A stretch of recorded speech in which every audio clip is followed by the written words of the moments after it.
अरे गेस्ट तैयार है हमारे साथ। बहुत ही टफ दिन है। मैं थोड़ा सा ऑब्वियसली सिंपैथी रखता हूँ आप सबके साथ इस मार्केट में कैसे ट्रेड ढूंढी जाए, लेकिन आई एम श्योर आप बखूबी काम करेंगे। गुड आफ्टरनून गाबा सर, बताइए क्या ट्रेड रहेगी इस समय की। Good afternoon. वाकई में आज डिफिकल्ट डे है टू फाइंड अ ट्रेड, क्योंकि गैप डाउन पे स्टॉक जो मुझे वीक नजर आता है इस वक्त वो है GAIL, gas authority of India limited. इसमें वीकनेस है, ऑलरेडी 4% डाउन है। मेरे ख्याल से ट्रेड करा 176.25 पर, और स्टॉप लगाना चाहिए सबसे पहले। वो है करीब 178 का, करीब 2 सवा 2 रुपए का स्टॉप है, ज्यादा नहीं है।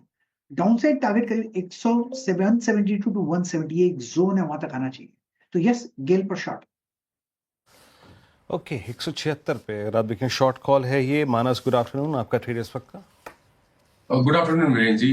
तो देखिए, फिनिक्स लिमिटेड में बिकवाली करने की राय रहेगी यहाँ पर। आज स्टॉक ने लोअर टॉप लोअर बॉटम्स के कंफर्मेशन के साथ 200 दिनों का मूविंग एवरेज ब्रेक किया, उसके नीचे फिसला है।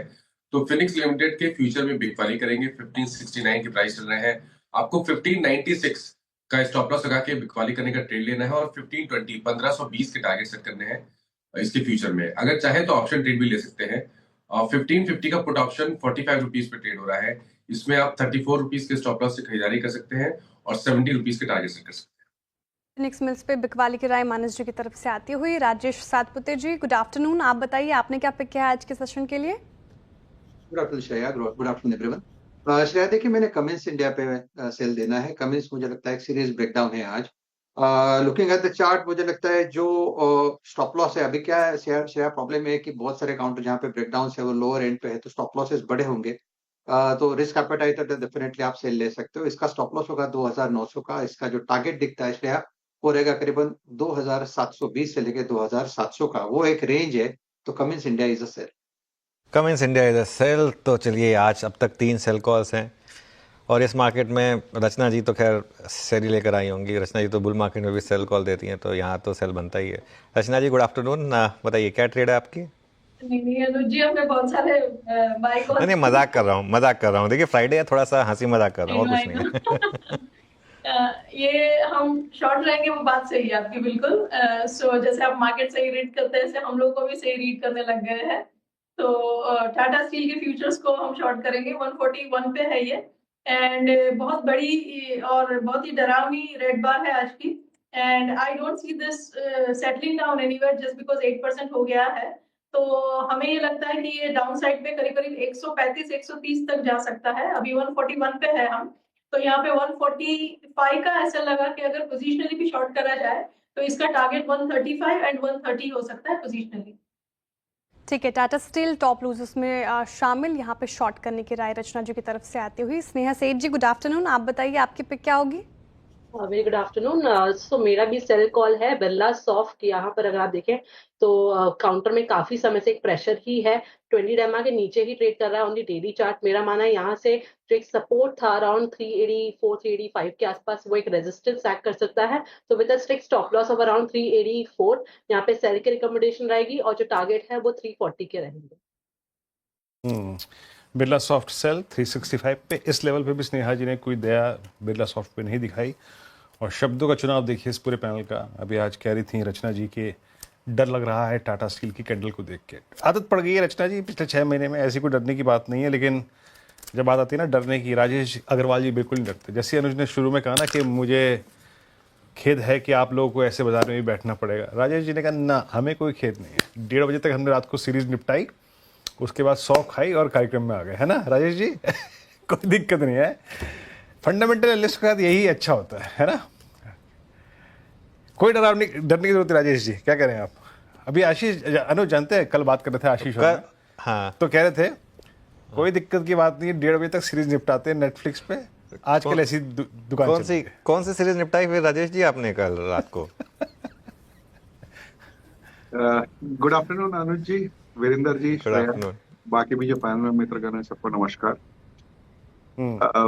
वीरू जी ने कहा डरने की बात नहीं है, मैं पूरी तरीके से सहमत हूँ। वीरू जी मेरे को बहुत अच्छी तरीके से जानते हैं, कम से कम 20 साल पुरानी तो बिल्कुल जान पहचान है हमारी। और कहा जाए तो मैं इस बात को फॉलो करता हूँ कि डर के आगे जीत है।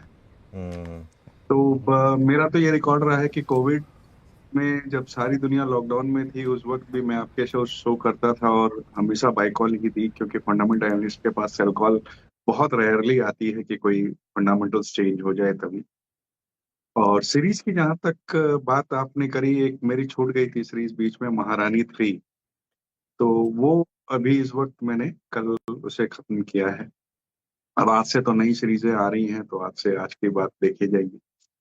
और जहां तक बाजार का सवाल है, बाजार में इस वक्त जो हालात चल रहे हैं वो हम लोग बचपन में जब इतिहास पढ़ा करते थे स्कूल में, तो एक पागल राजा की कहानी पढ़ा करते थे जो मोहम्मद बिन तुगलक की, जिसके रैश डिसीजंस होते थे। मुझे ट्रम्प साहब के बयानात देख करके, खास करके वो जो अंटार्कटिका पे पेंगुइन्स पे भी टैरिफ लगा दिया ये कह करके कि उन्होंने करेंसी मैनिपुलेशन किया है, मुझे वही याद आया। तो लगता है कि आगे भी ऐसे कुछ नए नए लगाते रहेंगे। फार्मा के लिए उन्होंने कहा है कि लोग घबरा जाएंगे देख के, ऐसा कोई नहीं देखा ही नहीं होगा जो फार्मा पे मैं लगाऊंगा। तो ये सारी चीजें चलती रहेंगी। और इन सारे हालात के बीच में मुझे लगता है कि ऐसी थीम्स जो डोमेस्टिक थीम हो, जहाँ पे इंटरनेशनल की जो उतार चढ़ाव चल रहे हैं उसे फर्क नहीं पड़ता हो, वहां पे ध्यान देना चाहिए, खास करके कंजम्पशन की, डिफेंस की या हेल्थ केयर की, ऐसी चीजों पे ध्यान देना चाहिए। तो कंजम्पशन से मुझे लगता है कि इंडिगो पे ध्यान ओके। देना चाहिए, जहाँ कर कि अगर आप देखो तो भारत की जो एविएशन इंडस्ट्री है वो बहुत तेजी से बढ़ रही है। और ऐसा अनुमान लगाया जा रहा है कि डोमेस्टिक एयर ट्रैवल जो है वो कैलेंडर ईयर 30 तक डबल हो जाएगा। और ये जो बढ़त होगी वो मिडिल क्लास को लेकर के होगी, जहां डिस्पोजेबल इनकम बढ़ती जा रही है। गवर्नमेंट ने इंफ्रास्ट्रक्चर बढ़ाने की काबिलियत चढ़ी हुई है, कई छोटे एयरपोर्ट्स बनाए गए हैं। और इंडिगो चूंकि मार्केट लीडर है इसमें, तो ये एक इस चीज को कैपिटलाइज करने के लिए बहुत अच्छी तरीके से सक्षम है।